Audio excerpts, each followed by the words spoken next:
Would City Clerk please call roll? Mayor Stephen. Here. Council President Mark Olson. Here. Council Vice President Tim Mayfield. Here. Council Members Clarence Sutter. Here. Ben Tuck-Shavinsky. Here. Dale Helms. Here. Brian Leslie. Here. Karen Peterson. Here. That was during quorum number 1, the presentation from North Star Neighbors Community Land Trust. Mr. Huttunen. Thank you, Council President, Council members, good evening. I'm just going to introduce Mr. Corey Bushy and Mrs. Emily Contreras. They are here tonight from Northwest Minnesota Foundation. The foundation itself has formed a North Star Neighbors, it's called. It's a community land trust model. It's doing some great work in Northwest Minnesota, constructing some new homes that fall into the affordable housing market.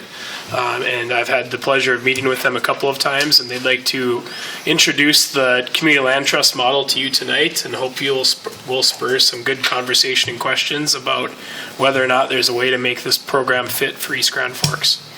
So with that, I think I'll introduce Corey and Emily.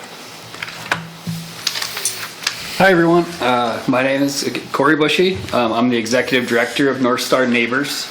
It's a community land trust that we have, and like Reid was talking about, I actually work for the Northwest Minnesota Foundation, which many of you maybe are familiar with. I've done some work there. I serve as the Director of Programs for that organization, so I work across all of our child care, housing, children and families programs, our economic development programs, and our micro lending and things like that maybe some of you have been familiar with, or businesses in this community have been supported by.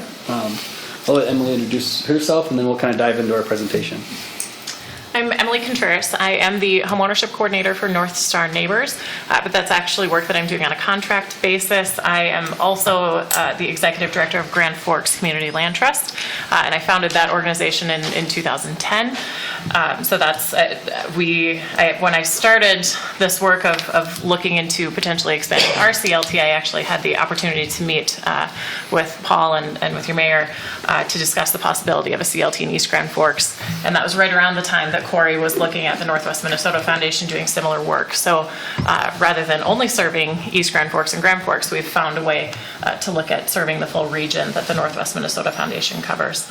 But thanks to that, I've had the opportunity to work through this idea a bit for about a year and a half, almost 2 years now.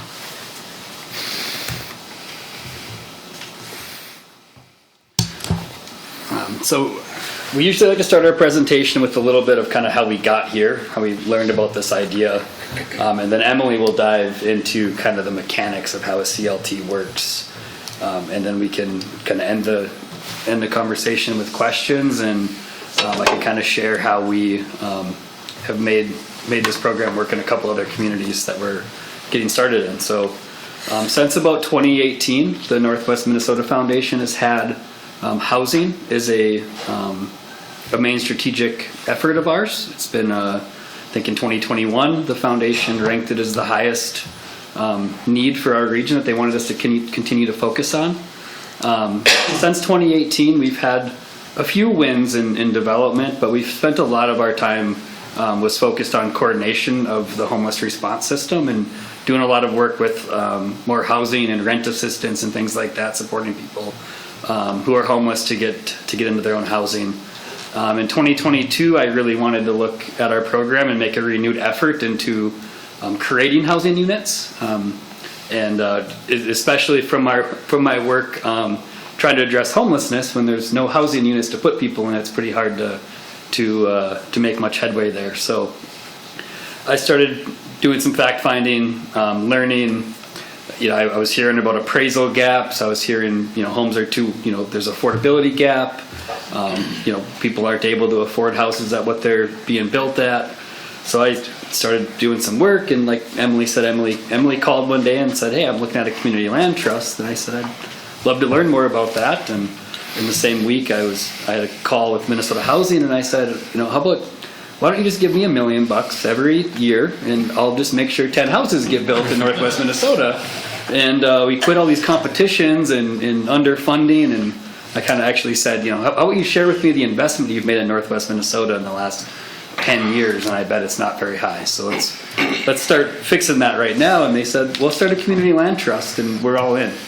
So I was like, well, I got to figure out what that is. So, I spent much of 2023 working with Emily. We went through months of business planning as an organization, and I presented the foundation with a business plan about that thick of, do you guys want to get in the housing development game? And they said, yeah, we're ready to make the leap and adjust what we're doing in housing. And we started North Star Neighbors. So we have an excellent backer. Is the Northwest Minnesota Foundation is the the largest community foundation in the region, and have their support. So moving on to kind of where we're at today, we're working on some projects and hoping to break ground on. Hopefully in May, we're going to break ground on 4 homes in Thief River Falls and 2 homes in Red Lake Falls. We were awarded in our first ask of Minnesota Housing. Our organization was awarded a $1.1 million construction loan and $1.8 million in affordability gap financing, so in the form of grants. So $1.8 million we can put into homes in the region to create affordability and not have to pay back. So we can kind of circle back to this a little bit and the ways that we can make this program work, and I'll let Emily kind of dive into how it works, if that's okay with the group. And just a note, Corey mentioned how fortunate we are that this is happening under the Northwest Minnesota Foundation, which is a really substantial organization that has been around for a long time. You're also incredibly fortunate to be in Minnesota, which actually has more homes owned by CLT homeowners than any other state in the nation. The Northwest Minnesota is the only region that did not have a community land trust. City of Lake CLT in Minneapolis, One Roof Community Housing in Duluth are 2 of the most widely recognized CLTs in the world. That's a big statement, and it's true. So because of that, Minnesota Housing is incredibly supportive of these projects, and along with the fact that we were able to be started under the Northwest Minnesota Foundation, that's a really significant investment. I'm serious when I say that I don't believe in the 14 years that I've been working in Grand Forks. I know that the state of North Dakota has not put as much money as North Star Neighbors got in the first year. So you're really fortunate to be in a state that makes that kind of an investment in these programs. So talking about what a community land trust is. A CLT creates affordable, quality homeownership opportunities by retaining ownership of the land on which a CLT house is located and preserving that affordability for generations through a shared equity ground lease. That can be accomplished through new construction, acquisition rehab, or homebuyer initiated programs. As Corey mentioned, for our first phase, we have a new construction focus, but we also have received funding that will help with that affordability gap, which would allow buyers to go out and find a home that's available on the market, and we can provide subsidy that buys down the purchase price so that it's affordable to their income level. Looking at the tools we use to create and maintain that affordability, first mortgage principal reduction is really similar to traditional down payment assistance programs that you all have had or heard of. The big difference is that because of our land retention and keeping the subsidy within the home, we can offer a much higher amount of subsidy than a traditional down payment assistance program would offer. Depending on what we're subsidizing, that might be $70,000, it might be in excess of $100,000, which sounds significant when you're thinking of traditional programs where it's forgiven or where the homeowner can receive full appreciation on that amount. That's where the second piece, the second tool, is really important. Because we are retaining ownership of the land, first we reduce the price a bit because of that land retention. But the more important piece is that this triggers the CLT ground lease, which includes the shared equity resale formula. And we'll move on to the next page to give you a visual of that. This is the piece that ensures affordability goes not just to the first buyer, but from one buyer to the next without having to add any additional subsidy into the home.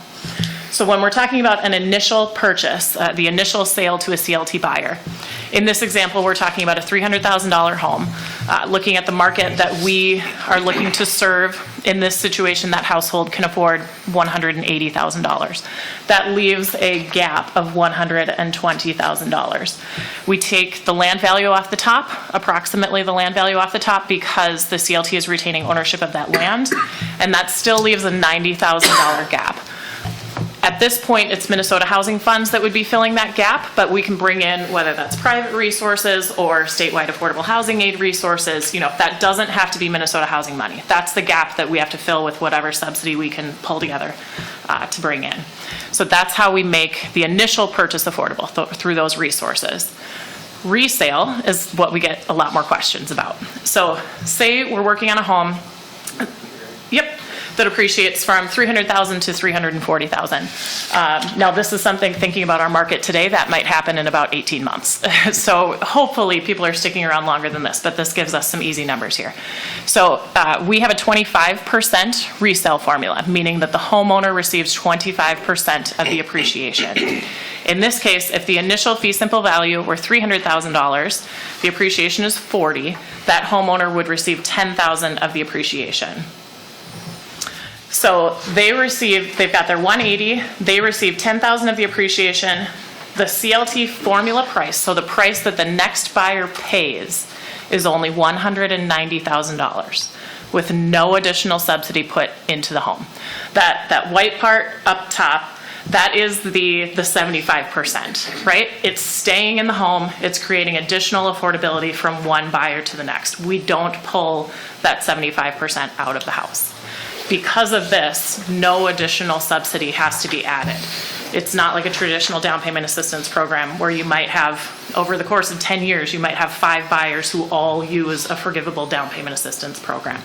We're just putting all of that money in on the front end, first purchase, and we keep that home affordable thanks to the resale formula from one buyer to the next. While we have that visual, do we have any questions on this now? What happens if somebody puts improvements in there that aren't, and they just the increase of value? There is a capital improvements plan that is associated with those improvements. So there is a process where they would have to seek approval from the CLT before doing those improvements, but depending on exactly what it is, and that's something that we've got to decide the process for, but they would be able to receive a return or a credit for what they put in or the value. I have a question. So are you saying that CLT will own the property where the house is at forever? Yes. Yep. The CLT, in theory, the CLT could choose to sell it at some point, but the intent is that that home remains within the CLT's portfolio so it can continue to be affordable. So if somebody moved out of there and went to move to another house or something, they just automatically go back to CLT, basically? Yes, it would be sold to an eligible CLT homeowner. We would have a purchase option, so the CLT could acquire it from that homeowner, or we can line up the next buyer so that they're buying it directly from the previous buyer for the formula price. All right, so just a visual of a really common question is what happens if the home depreciates? Having lived in the Grand Forks, East Grand Forks market for 20 years, this is maybe not as common of a question here as it is in some of our other communities. But it is worth noting that, and this is a situation where maybe we've got growth for the first few years and then a major employer closes and there's a significant loss. So to look at this over time, the important message out of this is while the CLT homeowner would still experience that loss, they would only be experiencing it at 25%, right? So what's actually probably more important to see in this presentation is the affordability that's created here. Unlike market rate increases that are significantly increasing over time, those red lines stay pretty comparable. We're able to keep those homes at an affordable price. As long as we're serving the same income level, that home continues to be affordable without any additional subsidy.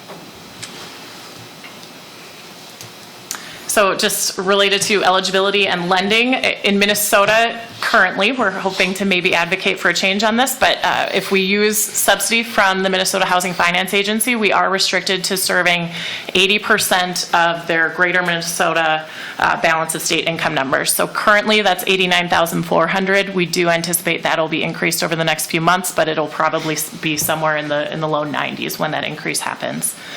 Our target market is in the range of 70,000 to whatever that income limit ends up being, and that's what we're hoping to set our prices at. So somewhere in the probably $180,000 to $200,000 ballpark is what we would be looking to sell homes for.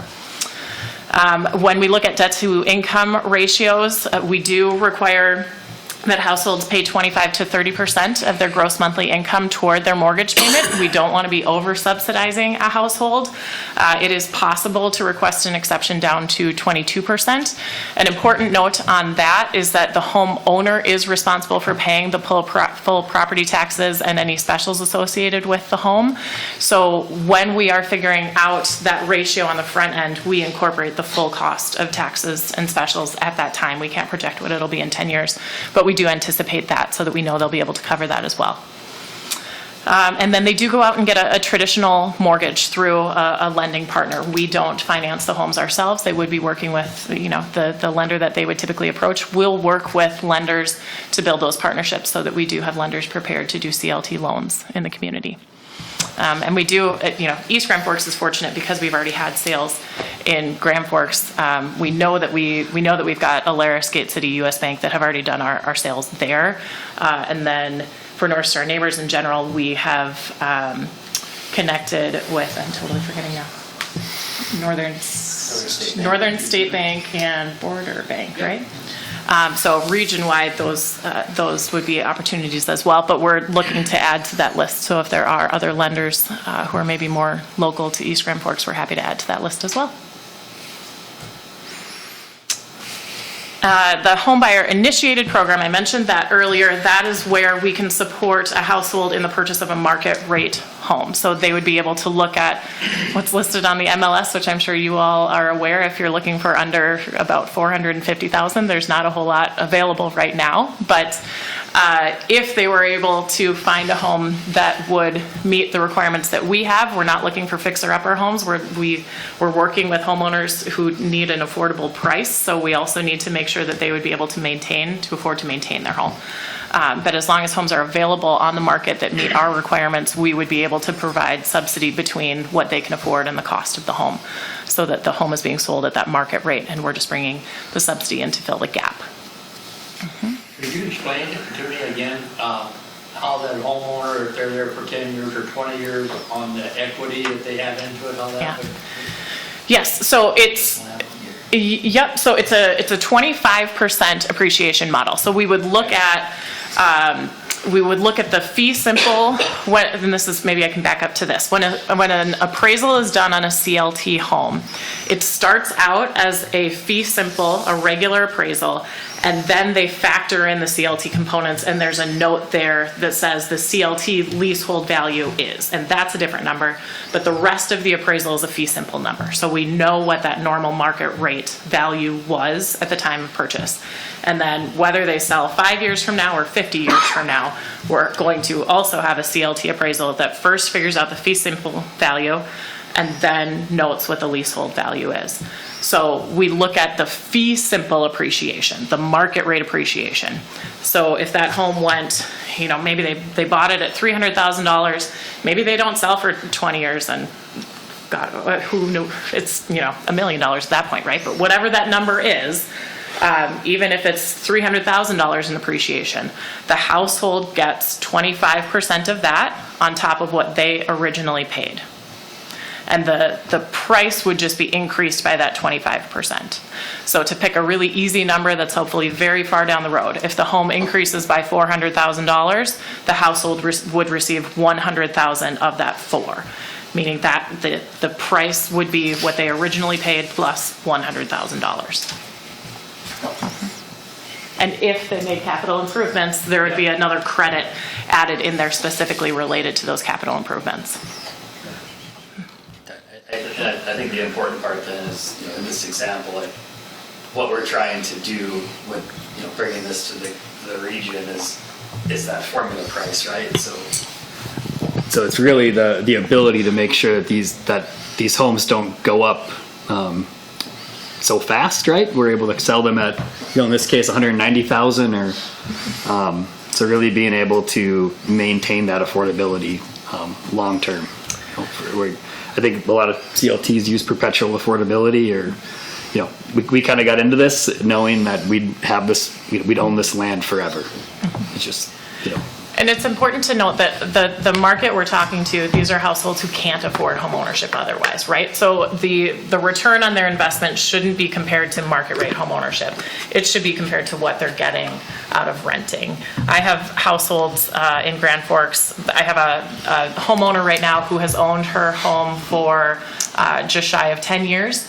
And because of the principal that she's paying down, and this is a near south home, so that she only paid $115,000 for it initially.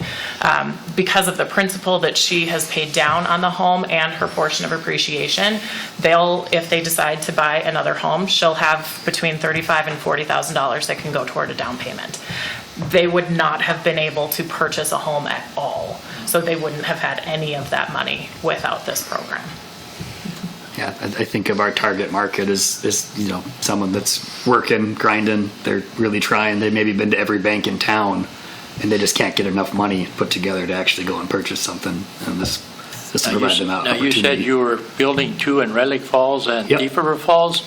How did you come up with those? Have you already presented this program to those cities? Yep. So those were because of some relationships we had through some other work we were doing on some workforce housing studies that we were working on.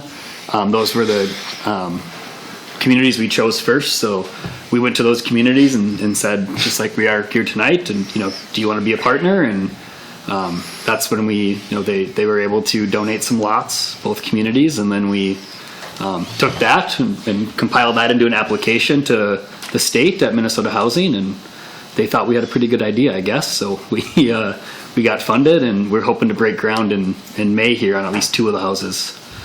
And then so the way the kind of application cycle works is, like, we're working now to figure out where we want to build next spring.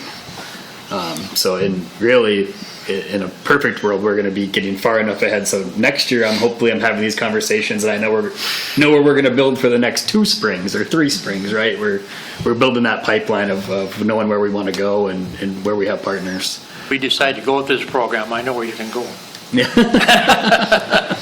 All right. Well, that's good. So yeah, it all started the same way. We went to the city council and said, "Do you want to be a partner?" And in that case, we had a builder that was very familiar with Minnesota Housing and these types of programs, so that helped us out a little bit as well. You mentioned that you went to Thief River and Red Lake Falls, and then they gave you the land. I'm assuming that's what you're looking for the city, and/or if you have a developer has land in town, infield, whatever lots. I'm assuming that's how you guys get the first equity into it, and then you can build from there.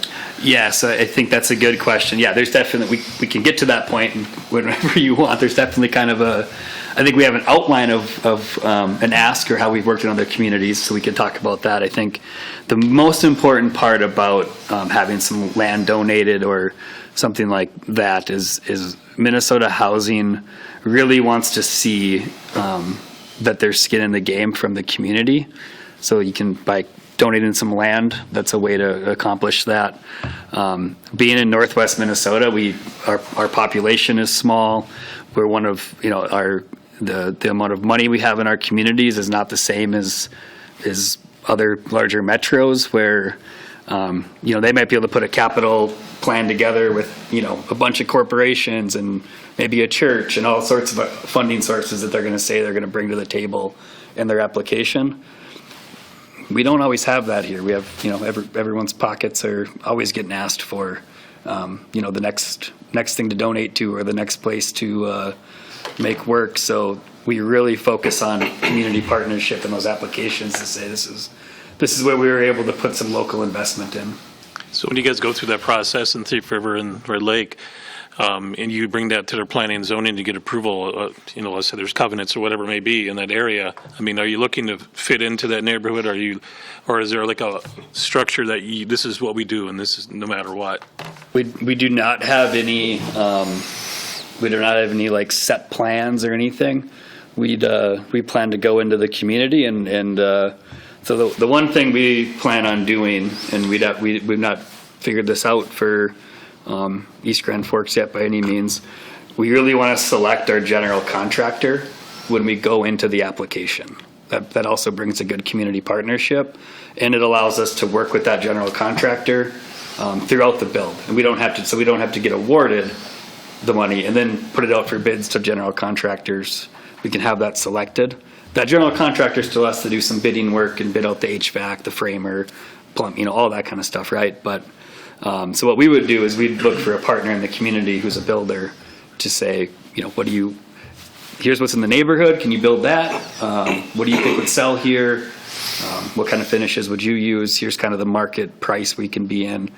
So we'd really tailor it to, the neighborhood and community, I think. The reason I ask is that, you compare us, we're this Grand Forks, East Grand, but then you're getting farther away from it. And so that makeup of those two cities is a little bit different than East Grand Forks.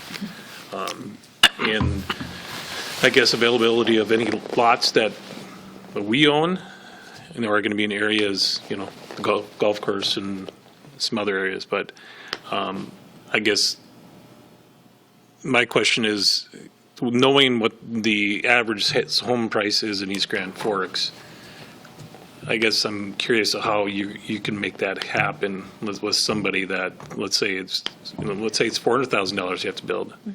I mean, so if we go in and bids are going to be, we expect that we talk to that contractor. We expect that contractor, it says this house at this size is going to be $425,000. Okay, so we're going to go to Minnesota Housing and say we're going to need probably $225,000 to $250,000 in value gap or affordability gap in grant making. And that seems like a crazy amount of money to us. And it is. But they're used to seeing applications from the Metro where they're coming in and saying, we need $600,000 per house, not $250,000 per house. So we've had those conversations to let them know that, it costs a lot of grant subsidy and Minnesota Housing's willing to do that, and they're willing to put that significant investment in because of the long-term affordability, because they know they make that investment once and they might have 10, 20 affordable home sales before we have to put more money into it. And it's Minnesota Housing that's setting those income limits, right? So Yeah. they realize they're creating the gap that needs to be filled. They're going to want to know what type of home we're building, but as long as it doesn't, we let them know the square footage and the bedrooms and all of that, as long as it doesn't exceed what they would anticipate. And Corey's right, compared to the numbers that they see in the Metro, it wasn't a concern at all in Thief River and Red Lake Falls. And those construction prices were, we're over 300 there, so it's Yeah. over 100,000 in subsidy in those communities. I don't have any concern that whatever market rate construction is in East Grand Forks that they'll have concerns about that. I'm not worried about that. what type of agreements do these homeowners have to sign with you for how they're going to keep the residents? Is there anything on their end that they have to go through that you guys hold them accountable? Yes, there is a ground lease that they sign. It is their home and they are using it as their home. That's stated because we are the landowner. We do have the ability, if for whatever reason, if there are concerns, we do have the ability to inspect the home if we feel it's necessary, but it isn't something, it's not like housing assistance where they have an annual inspection where we're going in. It's expected that they will care for their home properly. But that's also something that would affect the resale value in the long run if they're not doing a good job with their home. If you have a household that, the home is in particularly poor shape, that is when the CLT would likely exercise the purchase option, acquire that home and rehab it before going to You the guys next are buyer. in a subordinate position then from the first mortgage? We are subordinate to the first mortgage. The first mortgage gets to be ahead of us. So you'd have to get sign off from the first mortgage to move forward. On the purchase, as far as the purchase option goes? Yeah, I guess I'm just the- wondering, I mean, how Yeah. it's set up, you know, how they're going to be held accountable, how it's going to be set up so that you, let's say you have to go in. I'm assuming you'd have to do the subordination originally because they want to be in first position. So on the loan, they want to be in first position. As far as the purchase option goes, they're generally happy that we're coming in and buying the house and they don't have to deal with it, right? The other piece, though, that I think is important to mention on that, because of the stewardship that the CLT provides, since we continue to be the landowner, we continue to be involved in these households. And there is a $30 a month ground lease payment that they have to make. That's fairly small, but it's a good sign, or it's a sign to us if they have not paid that $30 a month ground lease fee, that there may be other issues going on where they're not paying other bills. Also, as part of the ground lease, the lender, so the homeowner has to give the lender permission to contact the CLT if the home has gone into delinquency.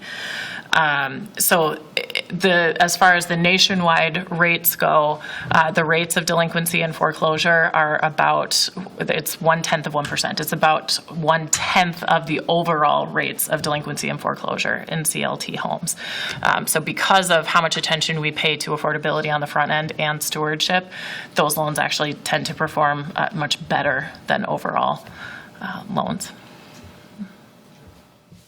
So a couple more questions. So if you come to East Grand Forks and got the land, then you would provide a plan to the city for the city to approve that before you would, do you do that, or?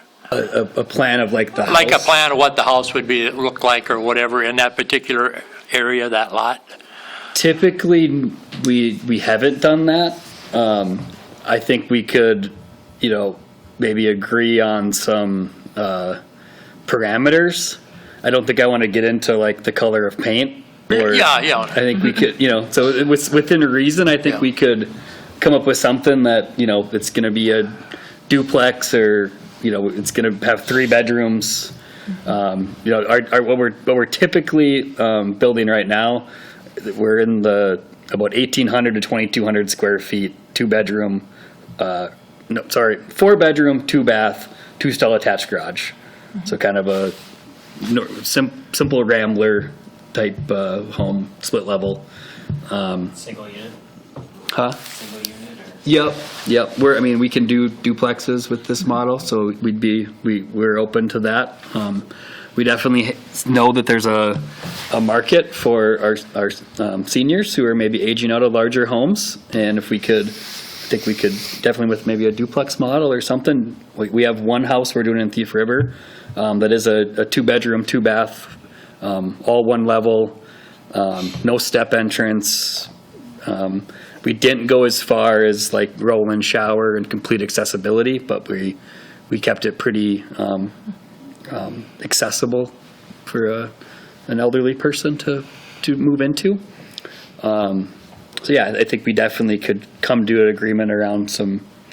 I guess what I was going with that is we have some lots that, as Council President Olsted was kind of getting to, I think that we wouldn't want to turn that lot over to you and have you come in and put a modular home type style house there, you know what I'm saying? We'd want to keep it in the neighborhood. Yep. Put it that Completely way. understood, and I think Yeah. we're more interested in the lots that were off the golf course more. Yeah. I don't want a golf course lot. That's not the. I don't think Minnesota Housing would be very happy if we were building houses on the golf course and then writing them down by $300,000. So, but the other lots, we drove that neighborhood with Reid, and we felt very confident that our homes could fit in there. We're not. I think we're very interested in meeting the market in the area. Now, if, in communities where there was a smaller lot, maybe I have no problem that we would maybe try build 1,000 square foot house or something, right? Or infill lot, something like that in a community where every other house in the neighborhood might be 1,000 square feet still because it's 40 years old, but. And then if the city decided to go with this program, is there a fee that the city has to pay to belong to your organization, or no? No, we are, there's no membership. Okay. We just, the fee is really the lot donation, because that's the key for us to be able to go to Minnesota Housing and show that, we're in a partnership and can make this work. And then it's out of your hands forever, right? We just like anything else, a contractor is going to make the same payment just like they would if they built the house for anybody else. And realistically, it's nobody really is going to know that it's a CLT home. That's kind of the beauty of the program is it's not we're not taking a whole neighborhood by any means and saying we're going to do this whole neighborhood is all going to be CLT or anything like that, right? That's meant to be sprinkled in, and it's really meant to be a stepping stone. So the people that buy these feel, maybe there is some senior housing that people are going to age out of them, but I think we see mostly it's going to be younger people or who are going to see, I want the house on the golf course now, or it's that stepping stone, right? So how do we give them that spot to step from? And as far as the rest of the community goes, for the most part, people only know it's a CLT home whenever we're marketing it for sale. Other than that, our houses are intended to fit into the neighborhoods. Or like in Grand Forks, we received infill lots after the flood. So our houses are probably the nicest in the neighborhood. And because of our quality standards, that happens pretty consistently. And the majority of CLTs, they grow much faster through the homebuyer initiated program, where you're acquiring homes that are already on the market otherwise. And with those homes, really, other than the household that's buying it, no one has any idea that it's a CLT home until it comes up for resale later.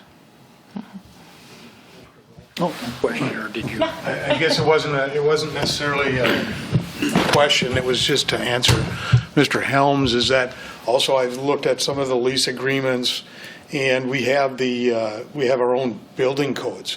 So the size limitations and those types of things that are already in place would control a lot of the size limitations that you're kind of talking about. So.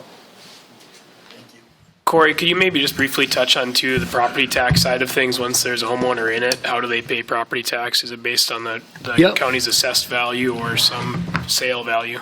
So yeah, the homeowner is responsible for the full property taxes and any special assessments. And so we would ensure that we incorporate that on the front end, but they would be getting that full bill.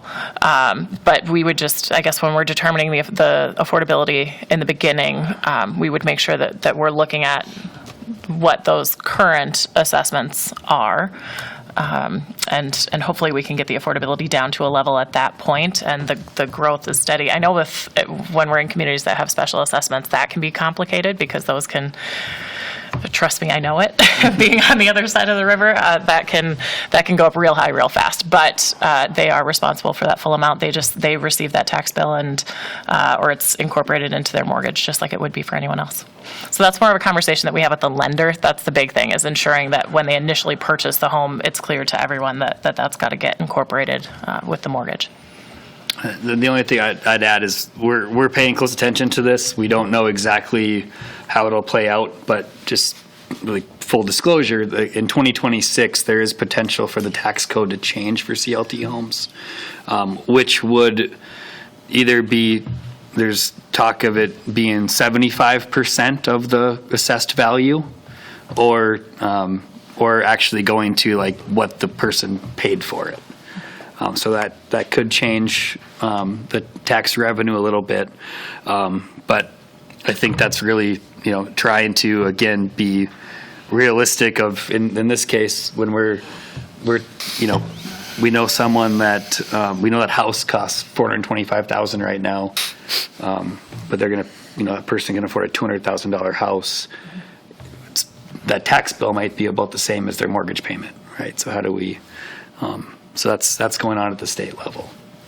Now, I have not looked at like what might that impact the city revenue if there's 4 CLT homes that are taxed at a little bit lower rate. I want to believe the benefit of having those homes in the community is going to be a greater benefit than that potential loss in revenue of those homes. Higher than a vacant lot, so it's something.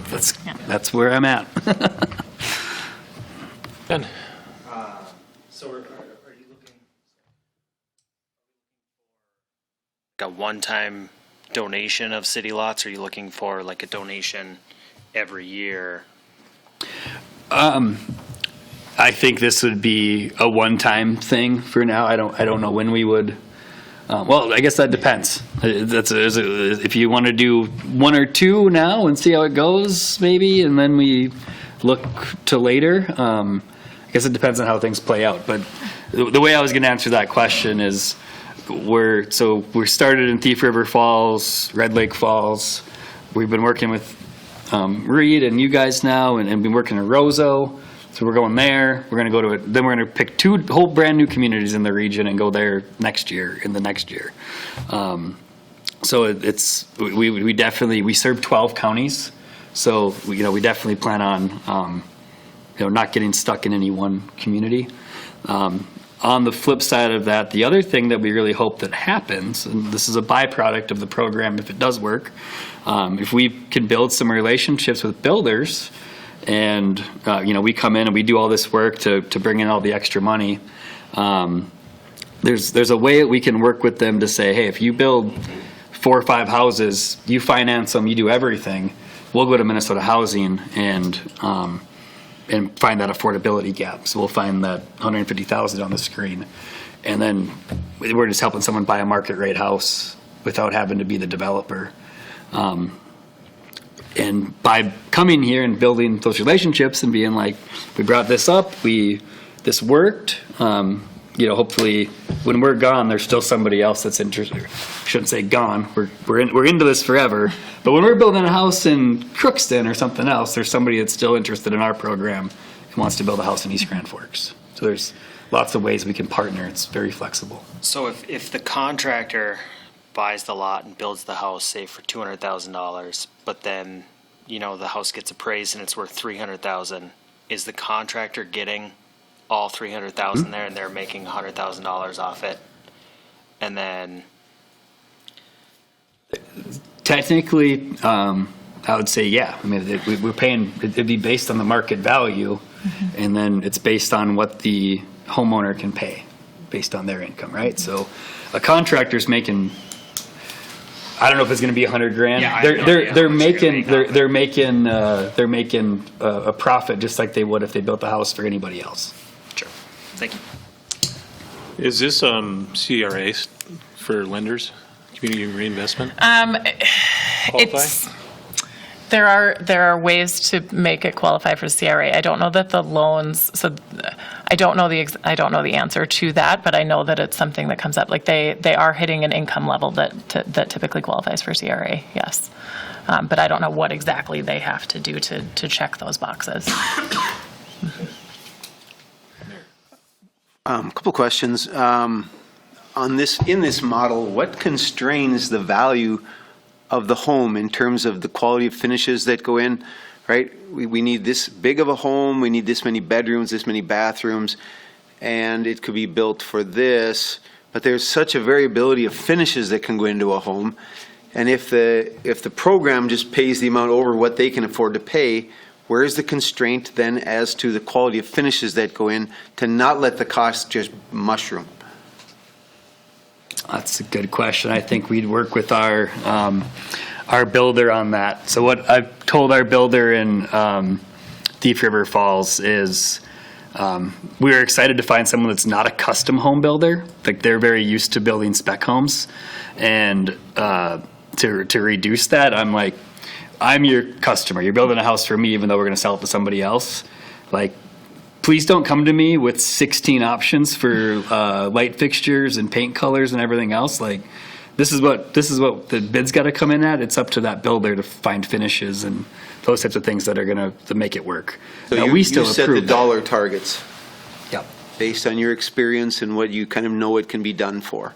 We're hopefully have a good relationship with the builder that's going to, hopefully he's sold he or she or whoever has sold a few houses in the last year and can say, hey, this is where we're at. And, in that neighborhood, there might be some homes where, just put it this way, maybe they're like, to cut back, we're going to have great curb appeal, but we're not going to have granite countertops like the neighbor decided to go with, right? So we can work through it that way. I think we tend to go with a mid-grade level because the other thing you keep in mind is that we're keeping this home in our portfolio for 99 years, right? So we don't want to put in cabinets and countertops that are going to look terrible in 10 years. We want to have things that will last over time and are being upgraded maybe cosmetically, but not because they fell apart right away. So I think you'll actually find that the quality, in a high-end neighborhood, maybe the quality isn't what some of the other houses have, but generally I think we're going to be above average as far as the finishes that we have in our houses. This is a really funny question. Tell me, I'm not clear on how your organization's laid out. How does your internal governance work? Do you have a board of directors? Yep. What does that look like? Yep. So we function with a board of directors. So right now, the same board of directors that is the board of directors for the Northwest Minnesota Foundation serves as the board of directors for North Star Neighbors.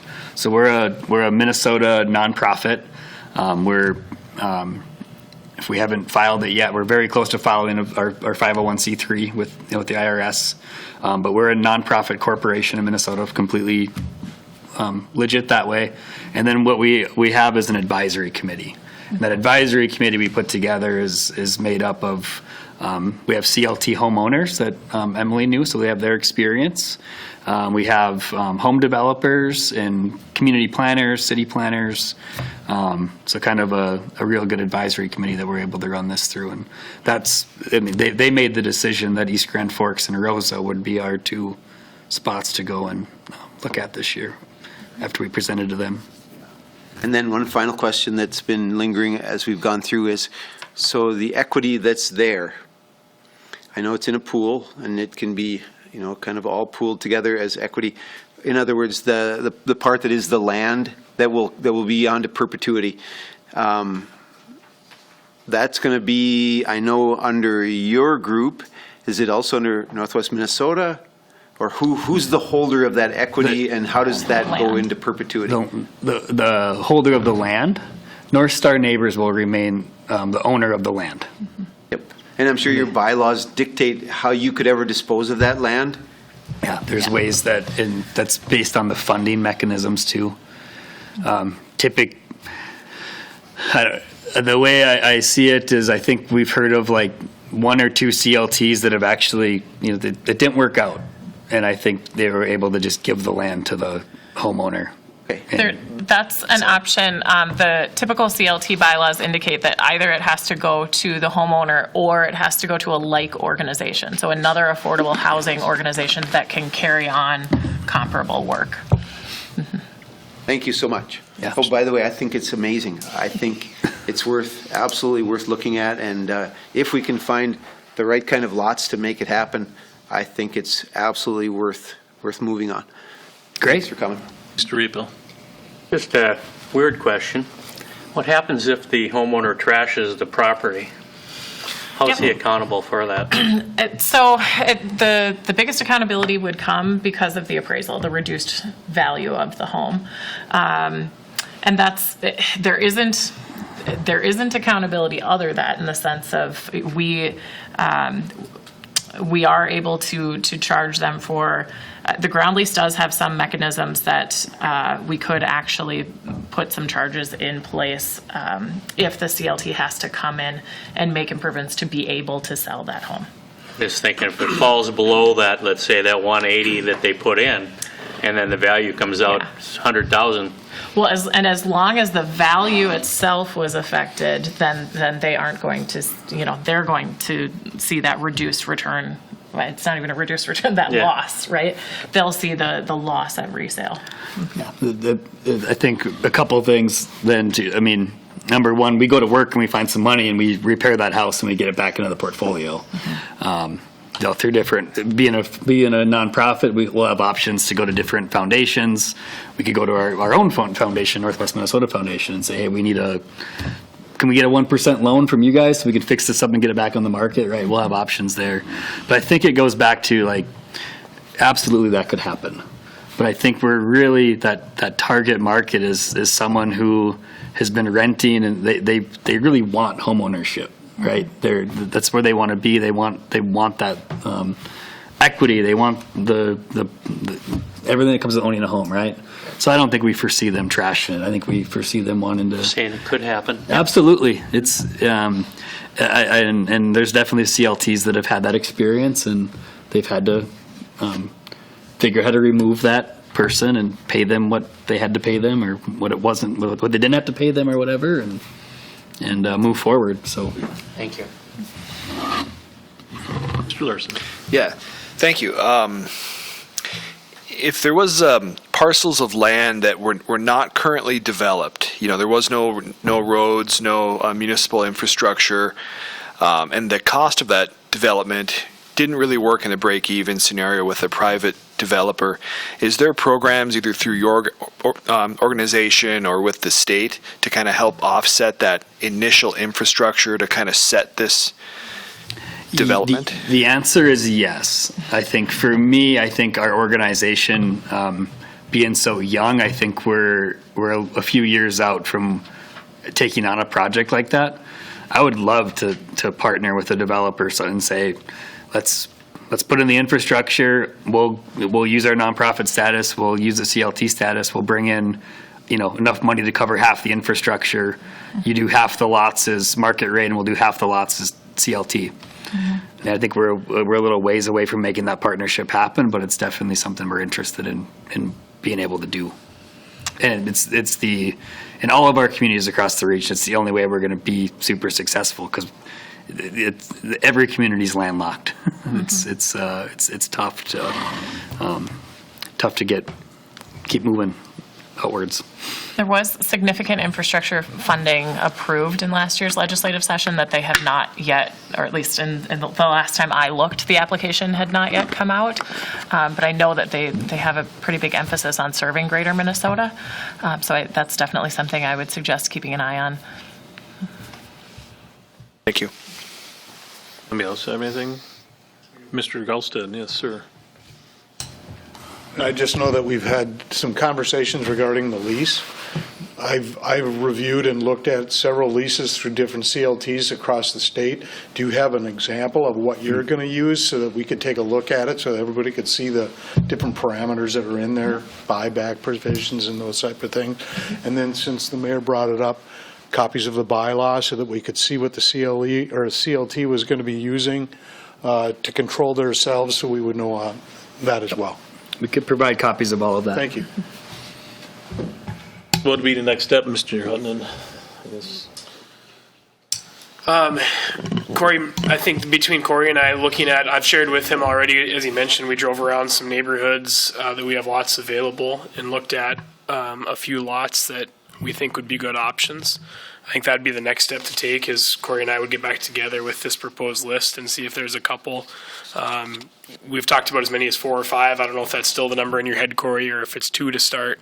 But look at a few lots and then bring a proposal with Corey and the staff here back to City Council of what a agreeable price to cover the cost of specials and any other costs we have tied up in the land back for consideration. That would work on our end. So this application is going to be due in July. So I don't know that we don't have to have everything hammered out, but I think in May we would like to know, like, yeah, let's partner and let's move forward, or else we'll have to find another spot, to. I had one other thing, but I forgot what it was, Reid. But yeah, we can work together to put a proposal together. And I think as far as timeliness goes, as Corey mentioned, if we can go into an application with a contractor partner, that's preferable. So just think of that as well, that we want to feel that we are starting those conversations in good conscience, right? That we don't, that we feel good that a build is actually going to happen. But ideally, we would have that contractor partnership before that July deadline as well. Yeah, thank you. To follow up on the mayor's comment there, from what I'm hearing here, and we've been talking about affordable housing for a long, long time, and we just haven't ever seen anything happen like that. Maybe this is just the partnership we might need to make some of that happen. So I kind of like the sound of it right now, if we can make it work. Anybody else have any questions at this time? I see none. Appreciate you coming in. Yeah, thank you all so much for your you, guys. time. All right, move on to number 2, commercial use of city brand. Mr. Gorte. Oh, yes, please. Thank you.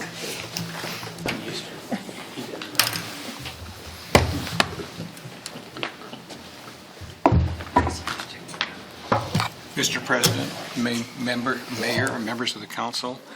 This actually has two parts. One, we have the city brand, and we have to make a decision on what guidelines we should have for using the city brand. It is not a copyrighted thing, but we control the artwork, and we can release artwork to people if they want it, but we have to decide what we're going to do if we release the artwork.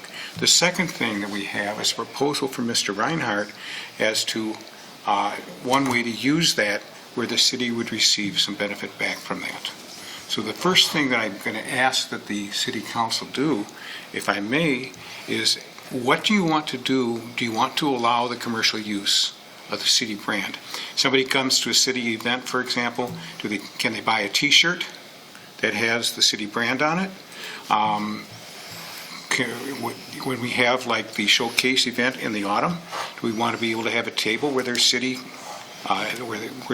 branded merchandise that's out and available for people to purchase? Do we want to be able to have it online or whatever? That's something, but you need to decide first and let the staff know first whether it's acceptable to use the city brand commercially.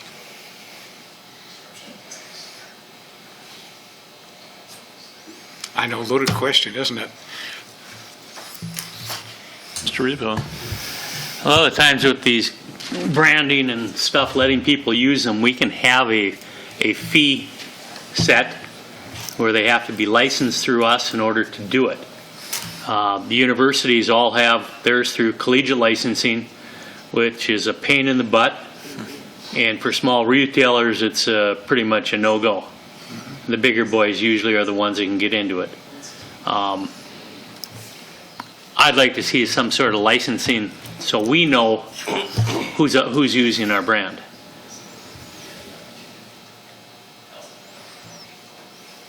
I guess that would lead into the discussion or question is, what does that look like? What examples do we have? What can we look at different cities? What do they have? I guess us going and saying, okay, this is what we'd like to see. Well, where do you start? I mean, It's an item that would have to be researched because we've never looked into it. Okay, and I don't know the answer at this point, but that's something we would have to research, and I would presume that I would work with Mr. Galstead and possibly Mr. Riopel on that because of his background on where we start looking for licensing agreements.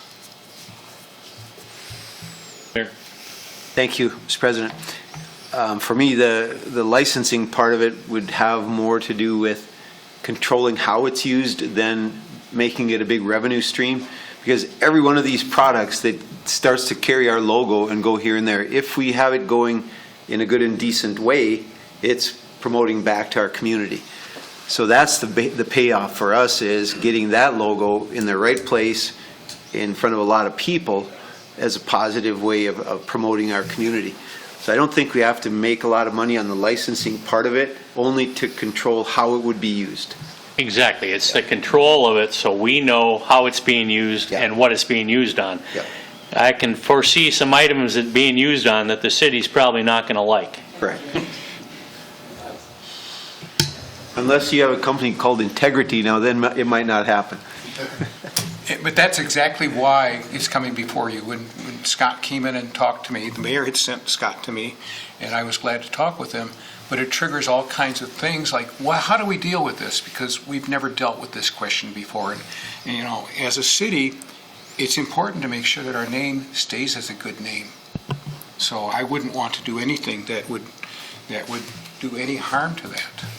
one question I have too for you, Mr. Gorte, is what do we currently do? How do we currently handle it now? Let's say any department wants to do something, shirts or hats or whatever it may be. How do we handle that now? We don't, actually, right now, I can tell you, I have bought a couple of shirts, and I talked to Mr. Riopel, and he was able to print the shirts, and we've done it like that, but it's been an individual purchase like mine, as far as I know, Mayor, I think you've done something like that as well, but it's been a very limited purchase. It's never been on a mass purchase or mass activity. Well, let's say a department has 20 people, how do we handle it? I mean, is it, since, let's say, we as a city are paying for that shirt for them to wear when they're out working in the public, has our new logo on it, how does that? I don't know that we've ever faced that situation, Mr. President, and I will tell you that my shirts I paid for myself. Same.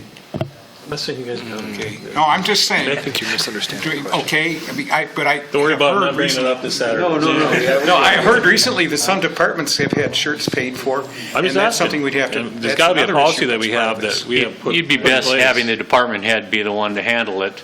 I understand that. You know. I want to know if there's a policy in place right now, how we handle these things. Instead of Not to trying my to knowledge. remake the wheel, is there a policy that we have in place, or has it just been this is how we've been doing things? Well, the way Water and Light, we do it, we have a clothing allowance, and we purchase clothing for our staff every year, and so could we include this item as well? Probably. And that's, so, you get so much a year. I don't know. I totally understand that. Yeah. I want to make sure we don't go out and recreate something. Well, guess what? We go back the next day, there's something in how we have things set up. I am not aware of any policy on the city level for any department that follows. There may be something, but I'm not aware of it. Yeah, we don't have a policy, Water and Light, for that. Just asking. Ben, go ahead. Thanks. For the city to use it, I don't think there should be any sort of a fee. If a department wants to use it, the department can use it. That would be my stance. And to charge a department to, go and print a shirt that has that logo on it seems like just a waste of a transaction, because we're just taking money from one pot, putting it in another. In terms of having an outside entity take the logo and sell it, licensing fee would be the way to go. And it's typically just a flat fee of, I think in the write-up here, it's 15%, and my knowledge on that's typically what it is, and it'd be based on the sale of the product and not what the product costs to be made. So that would be my recommendation, is we do develop some sort of a policy that says if say like Cabela's or something wants to start selling East Grand Forks shirts, then they print it, and however many they print, they just pay us a fee for however many they make. Mr. Jones. Thank you, Mr. President. I guess, are we talking two different ideas here of like just the departments getting their own little shirt and logo on theirs, or are we talking of getting the question something? that I came up with was, do we have a policy in place now how we handle this? Yeah. Of the branding? It was an example of, let's say we wanted to do a department, how do they handle that when they want to do shirts for our employees? It was an example. He wants us to have a policy in place of how we're going to do it. Are we going to do a license like Mr. Riepel said, or how we want to set up? I was asking the questions, how does other cities do it then if they're branding their stuff? So that's my thought process, is is it set up? Do we go forward no matter what? Then you can talk if other people want to come in and ask, hey, we want to do this for the city, this is how we handle it. We want to create something for somebody, with your logo on it. So that was my only question. Because I thought that where we're going with this is the fact that we wanted to purchase stuff to have in like Cabela's and different stores around town for visitors and people like that come to town, that they can buy, hey, I was in East Grand Forks and I bought this neat little coffee mug or sweatshirt or something, and I thought that's what we were kind of looking at. You have two questions that Mr. Gorte said. Second one is what you're talking about. Okay. The first question was, how is our policy going to be set up? How do we handle that? So that's my question was, is there other cities that have something set up already that we can look at, can bring back to us? It had nothing to do with his second question at all. So that's where I was at. Karla.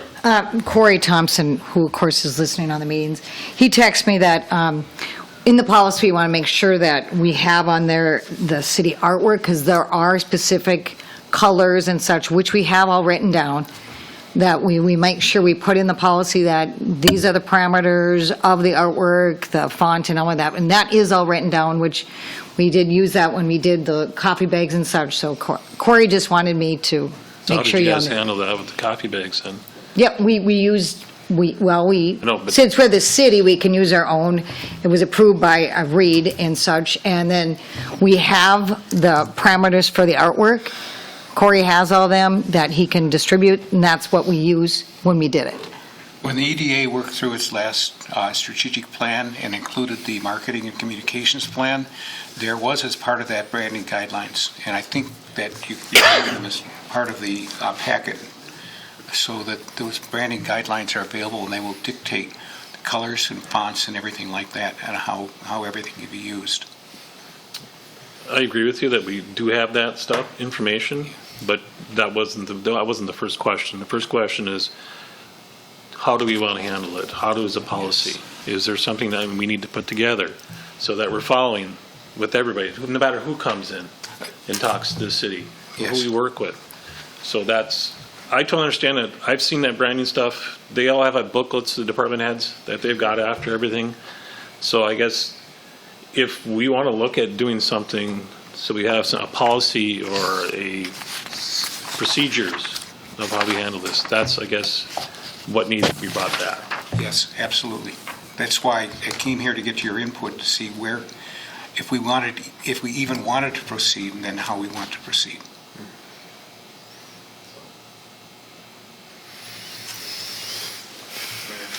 I guess if one or more vendors have access to our logo, and it wouldn't have to be an exclusive thing, but if one or more vendors have the ability to generate our logo on merchandise that we say meets certain criteria, like we're saying, maybe not any kind of like risque clothing or whatever it might be, and if they want to make these items for members of our community or for tourists or anyone else, I think that's 100% good thing, right? I don't know, again, so that's part one of this is, are we willing to let, and of course we already are doing it. That's the weird thing. If I order one shirt, some vendor put that into their system and embroidered that shirt for me. So they've already done the thing we're talking about. It's already been done. But it's been done, as you say, on a onesie-twosie basis and not on a more formal basis. So what I see us doing is, this first thing that we're talking about is an extension of what we've already been doing. We're allowing a vendor to come in and put that logo on some product that we say is acceptable in our site. And I don't know that we need to get a fee for that, but I do think we need to regulate it or at least constrain it, again, to those kind of products that we would want our logo on. So it's already been happening. This would just be it happening in a slightly more organized way.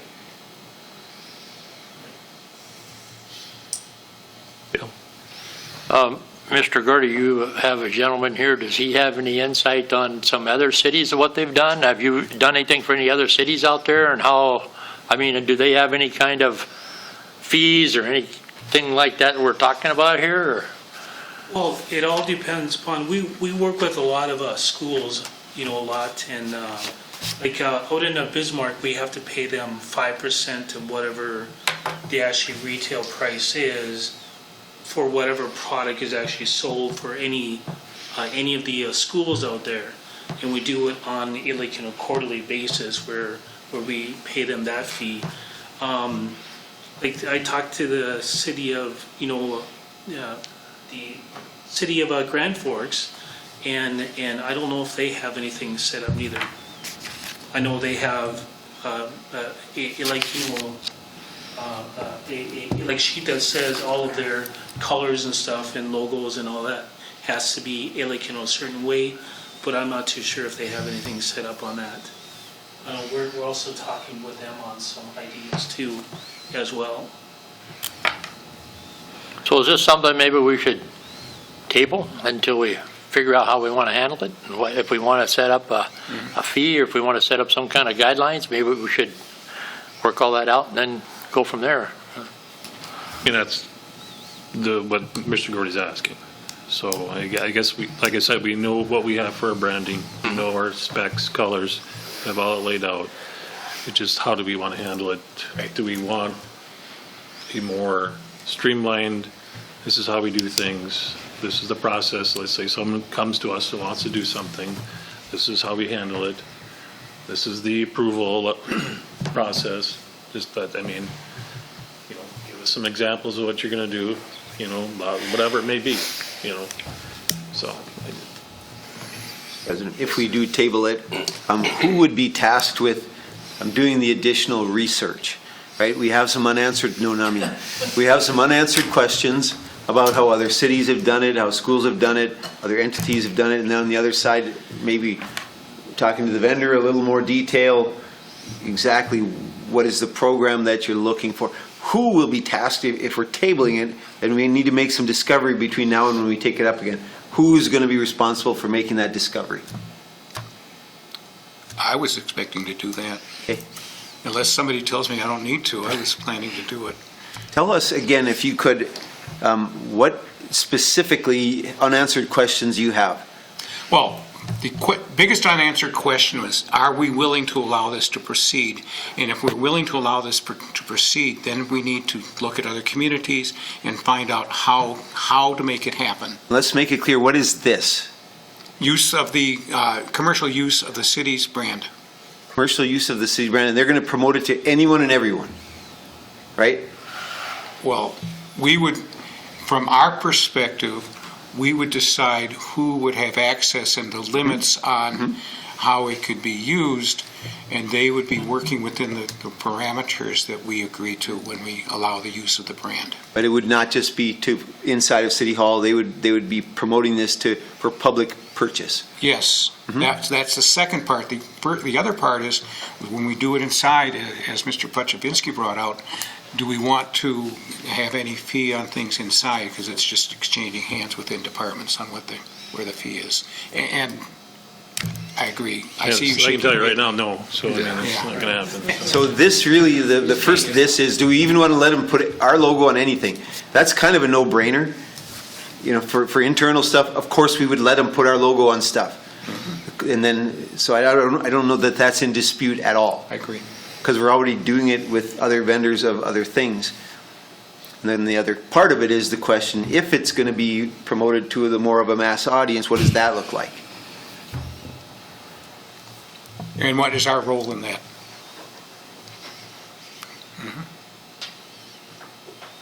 Yeah, basically, Mayor, you already said it once. It's like it's good to have your logo out there. People are looking at it.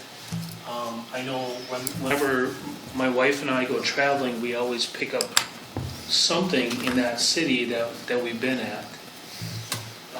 But when I was looking around town here, I was going, there's nothing that has the city of East Grand Forks on it for somebody to actually pick up. Because I mean, we got so many things going on here with the fishing and. I mean, my wife and I had our first date at Whitey's. I mean, it's just the amount of memories that can come from a trip to here, having one of the shirts or a souvenir. We actually brought a couple different ones. I think is going to have a big impact on bringing even more people back in. I'm Scott's partner. My name is Scott Kildee, both have the same name. So now I'm here to show you some totally illegal stuff. Oh no! All right, but here's an example of where we're going with a little bit. One of the biggest things right now when I'm doing merchandise for all of these little resorts and towns that people stop in is tying the zip code of where they've stopped at. For some reason, that's kind of a thing. Well, here's your logo with the zip code on it. But it's a walleye and it's, I'll catch you on the river. Okay? Now, this is something that's tasteful, right? The same thing on a bikini? I don't think so. But then we're integrity. You have to control that integrity. I understand that. And this is just a sample to show you just of something But now, what if we can get the boutiques in town and a bunch of your businesses tied together with branding, where it's everybody's working with this together a little bit, is sort of what we're looking at and proposing. And here's another one, it's kind of the same thing. I'll catch you at the lake. All right? This one has nothing to do with that stuff, but at least cats don't drink my coffee. I don't know. My wife's got a cup of coffee all the time. They never touch it. She puts a glass of water on the table. The cats always go for it. I hear that all the time, so I made her this, you know. We'll see what she says tonight. So yeah, any branding too, I mean, looks very, very nice and stuff with the different things that we can do. Like I said, we have to get that branding down first. One of the ideas that I thought of was going to local businesses to be able to tie them to the actually T-shirt by putting the logo of Life, your logo on the front, and on the back side have logos of local businesses on it. So now we're promoting them at the same time we're promoting the city as well. And so that's just kind of our idea to put it out there. I know you guys have to make your decision on the branding first. We would like to come back once you make that decision to give you a better presentation of some of the different things that we can do for you. And then if we could partner together moving forward, we would love to be able to actually do that. Mr. Reid, Bill. It's a well-known fact that Mr. Gorte is going to be retiring soon. We're going to get a new EDA director, he or she. Don't we want them to have some marketing experience when we're looking at them, that maybe they can step into this, we can hold off? I mean, this is something we've had around for all these years. Hold off till we have a new director in and let them, and we can have the table set for them, but let them handle it their way. They might have a little more expertise than we have in the marketing area. Just a thought. I think we can still do some of the front end stuff with how are we willing to have companies use our logo? Right. How do we want to use it internally? How are we willing to have it used externally? I think we can still have that conversation.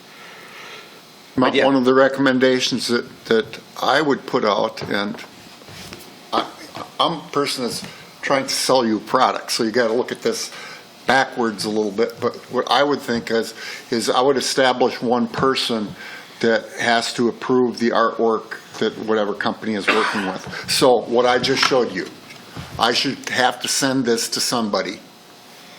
And you say, yes, we accept that, no, we don't. But I can't move forward with it until I've got something in writing or we've communicated that, yes, that's an appropriate way to work with our logo and stuff like that.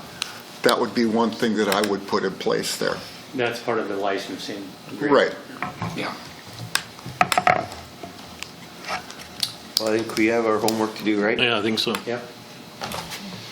Karla? Thank you. I can sell them a bag of coffee that has Life Connected on it for you. Oh. Just one? Well, they can each have a bag, or two, whatever, but I have And bags the of cats coffee, won't whole or ground. And the I cats can won't get them drink to you it. for you as soon as we're done here. I'll take your own if I exchange it for a mug for you. Perfect. All right, anything on the We'll leave it in the item? office Not? for when Thank you people very come. much. We'll look forward to Thank you, getting guys. back with you guys. Appreciate it very much. Thank you for your time. You bet. Move on to number 3, accounting technician position. Ms. Anderson. Thank you, Mr. President and Council. As you're aware, this position has been open almost a year now. The person left in April, so we're just a few weeks shy of when she left. It's actually been wearing on staff. We have to cover for those duties. Tasks haven't been completed as timely as in the past. They've been done in a hurry. So a few things have been caught by the auditors that, nothing big, but, and that's just because things have been done in a hurry and we don't have enough staff to cover it. So we are accruing overtime and staff doesn't feel like they can even take a day off. So I really am hoping that we can fill this position now.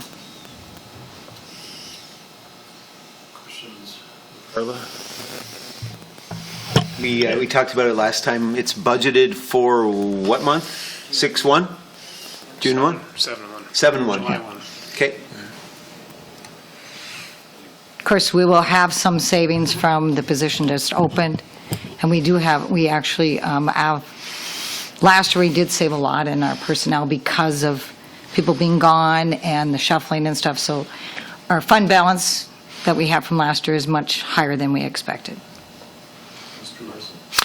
Yeah, I think it would be interesting when we look at the expense here. We know that we budgeted for 6 months of this position. I'd be more interested in looking at the ongoing operating expense of this position and looking at how we're going to budget for that going forward. Is there some offsetting cuts so that we don't get ourselves in a crunch in a few months here as we're kind of back where we were last year? And so it would be good to look at it holistically. We're going to offset some of this expense here, showing how we can afford to fund this position for 12 months rather than 6, which is where we need to be for next year. And a part of that is that, last week it was decided to fill the other position. In parks, nothing against parks, but, once you fill a position, that's forever. It's not like a piece of equipment. And, we do know payroll expenses are going to go up. They typically do 7% every year. We know insurance goes up. So, we're probably at 8% with no equipment or anything. So, it'd be nice to look at positions as a whole while we're doing budgeting. But we know this position does payables, they do receivables, and they do payroll. And it is just wearing on our department. I think what Mr. Larson's also stating is like, okay, we know we budgeted for July to the end of the year, but if you're bringing this forward, what it's going to cost the whole year and how that's in his. Oh, and we have the data from the past years. That's what he's asking. Yes, we have the data from the past years. It's like every other position that rolls forward. It's part of the budget. It comes in our payroll budget, that is done by HR. Yeah, I guess what I'm saying is this one, it feels different to me. The Parks and Rec specialist we had budgeted, and it was budgeted for 12 months. This one, we ended up with the 6 months budget. We really punted, because we need to pay this person for 12 months worth of work next year. And so I'd like to have that discussion now to understand what's the budget ramifications for 2025 and how are we going to control the overall cost when this employee is here for 12 months out of the year. Well, and I think you have to look at salaries as a whole. You can't take one position. This is what we have budget for salaries, like we had in the past. So if you look at 2023, this is what we had budget for salaries. It just happened that this person left. And so the decision was to save that, but, moving forward, it's full-time for 12 months. And so I don't know how to answer your question, because when we look at the budget, we look at salaries as a whole. And if we're having that position, we're having it for 12 months, just like every other position that the city has. I'm saying, show me where you're going to cut so we can pay this person for 12 months next year. Otherwise, how are we going to approve it? That goes for every position. How are we going to pay for every position what are we going to cut to pay the salaries that we are planning to pay for the next year? And it comes down to, we have to decide what services that you're comfortable in cutting or not. And that's how we talk about every year in budgets. What are you comfortable with, what services we have or not have? And I'm just saying, in this position, you can't run a city or any organization without the right financing. People, equipment. And so I'm just saying this is a vital position, that it does payables, receivables, and payroll, and it's wearing on the rest of the department. And you can choose to fill that or not, but once we fill it, there's no plan to cut this in 6 months or even a year. Right, yeah, and my argument isn't that the position isn't vital. I just want to see how can we afford it. I would agree with pretty much everything you've said, that, this position is needed. It's been expressed eloquently quite a few times. Just how do we afford it? What are we going to remove from the budget so that this person can be employed 12 months out of the year next year? And I get that. I guess I'm a little disappointed that this conversation didn't come up when we talked about the park position. Well, that was budgeted for 12 months out of the year. But it's not budgeted for next year. It's the same thing then what are you going to do for next year? And that's how we have to look at every position in the city. That, okay, we are in the budget for now, but if we're really looking at a budget, nobody's in the budget for 2025 because we haven't started it. What positions do we need in 2025? And what services are we willing to not have for the public? And that's really what the departments ask for every year. Okay, I know you want us to save money here and there, but what services are you willing to cut back on? And we as department heads really, really need to know that in order to come up with ideas on what we can and can't do. And I know that's been a struggle with us every year. What services are you willing to cut? Because if we don't have the personnel and the people to fill those positions, we can't provide those services. And any department head can help me out in that if you agree or disagree, but because I'm speaking for them. So I guess the question would be, let's say you guys posted this, what range are we at for pay for you then? It's not in the write-up, so what's the salary range? Yeah, I apologize. I didn't bring that information to the meeting. We'll have to bring that back to a future discussion to consider the grade.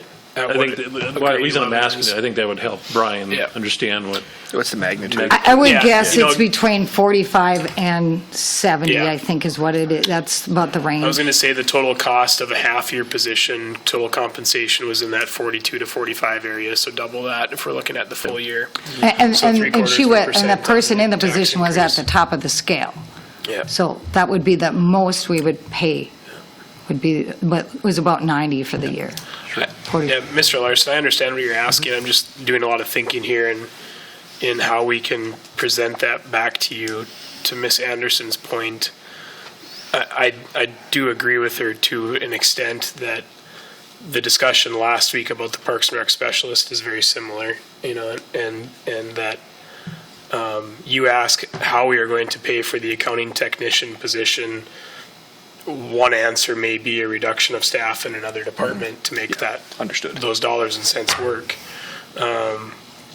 So I'd hate to make any of these decisions in a vacuum. That's the difficulty in it. So we haven't started our budget process for next year. We know that our total compensation, we don't have the insurance pricing yet, but we do know what our wages are going to be. I would expect anywhere from a 5 to 6% increase in the total cost of compensation, the variable being what our health insurance is going to cost.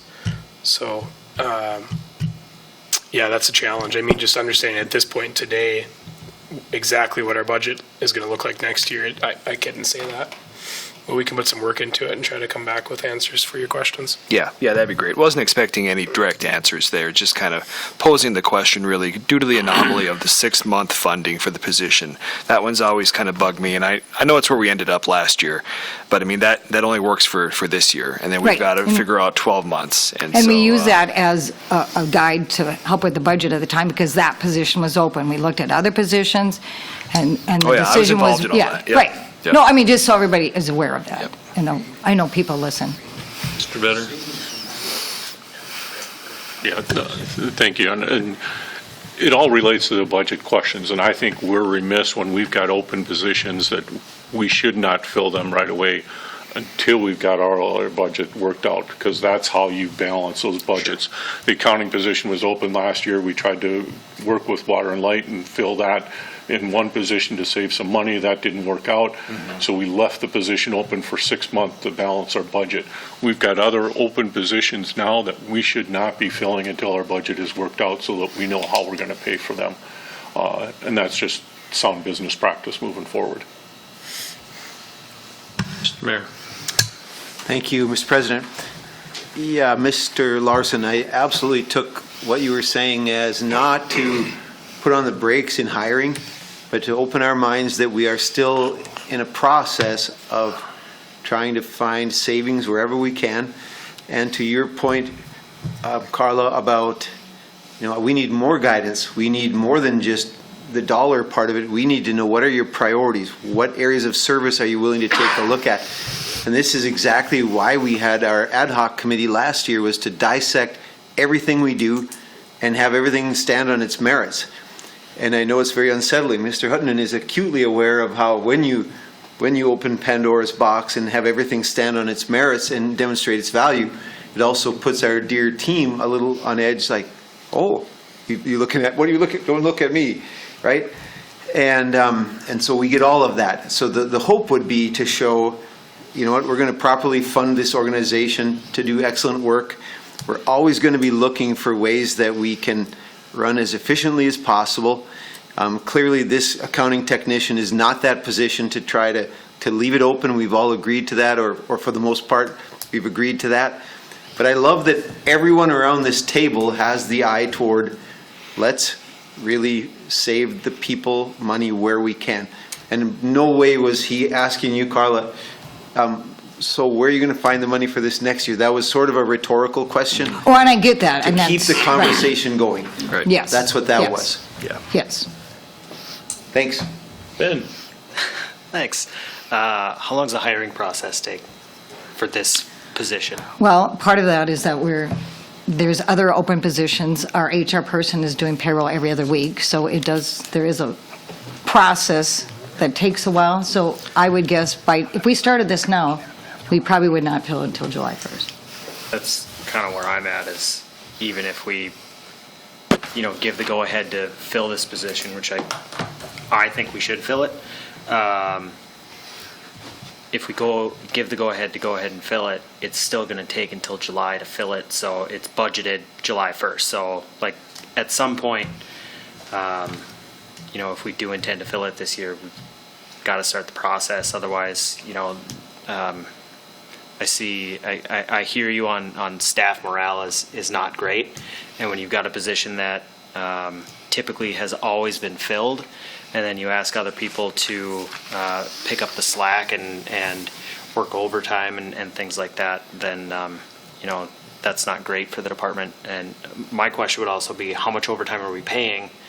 And that goes into, that could be salary that we should be paying this person that's in that position already. And, paying the full salary versus paying somebody time and a half.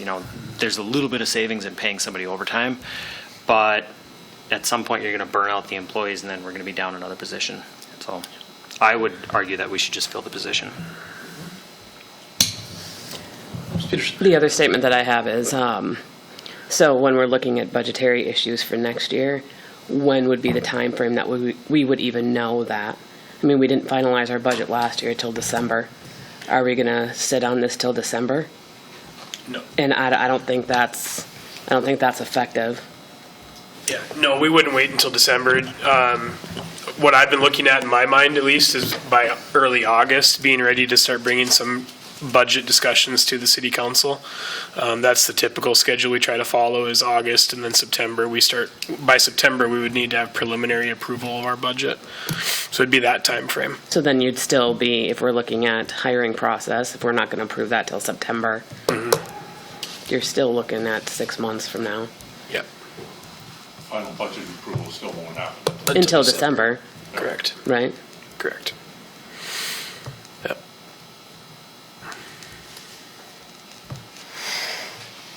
So I'm assuming that what questions have been brought up, bringing this forth to next week's vote, is that something that you guys are wanting to do? With the information that you can put together, have it out to us this week, so we can, if someone has a question after they look at, call in and discuss it. So I would sure I think the preliminary information of the cost of the position and how it affects the budget on an annual basis, one-for-one annual basis, we can have that ready for the meeting next week. Yep. Thank you. Anybody else have any questions on it? Thanks, Karla. See none, entertain a motion to adjourn? I'd just like to invite the city, the council, and everybody, we have our Heritage Fun Night this Saturday at the VFW. So if anybody's around, wants to come and have a good time, support the heritage, that'd be great. And I'll move to adjourn. Second. Second. All in favor, say aye. Aye. Opposed, same sign. Motion is carried, means adjourned. Yeah, Saturday night.